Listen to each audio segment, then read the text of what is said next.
Hello, everyone, and welcome back to the Board Gaming Doctor. My name is Phil, and I'll be your Board Game Doctor today. In this really quick episode, I want to give you my thoughts on Vale of Eternity.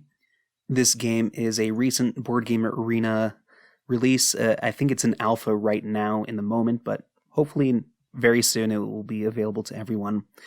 This is a game from 2023, designed by Eric Hong, art by a few folks here, and pardon if I mispronounce, but we've got Jiahui Eva Gao, Gautier Maya, Stefano Martinuz, and Erica Torman, published by Mandu Games.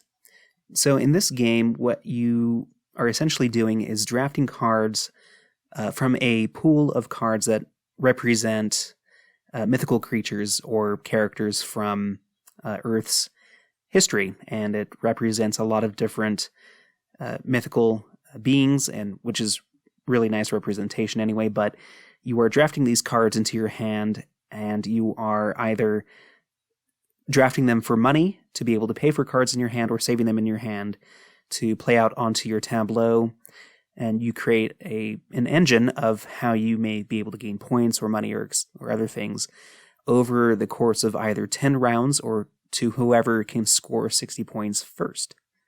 And that's the game.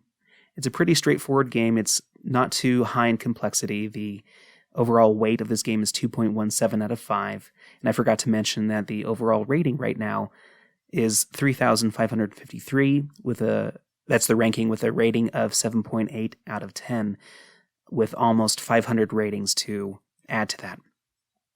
And so what I like about this game just teasing out the mechanisms of this game, I liked how short and complete this game feels, or at least how contained it feels, with how quick this game can play in over just 10 rounds, or to whoever can score 60 points first. This game is said to be playing at 30 to 45 minutes, which I do agree with.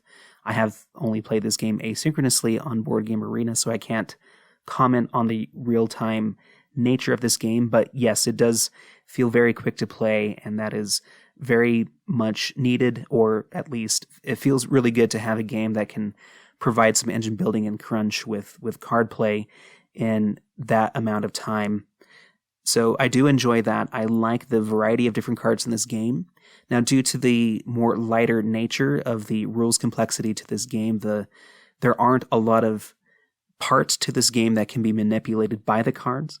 And so the overall text of these cards are pretty straightforward, which is fine for a light and quick game such as this. You don't need to go into the weeds and make cards really weird or feel very vastly unique. But I do like the variety that they offer, and you don't see a ton of the cards, or at least the full majority of the cards throughout the game. There are always ones that are left out due to the quick nature of this game and the limitations that you have for the rounds of this game. And so I do appreciate that you won't get to see everything in the game. The drafting is fun too. It creates for tough decisions on what cards to save and what cards to use for money. It can alter your decision for which cards you draft from one or the other based off of how much money they provide you. And then, in addition to that, the way that you only have space on your tableau to build one card per round really limits the decision that you have to choose which cards you want to save and put down as a part of your tableau.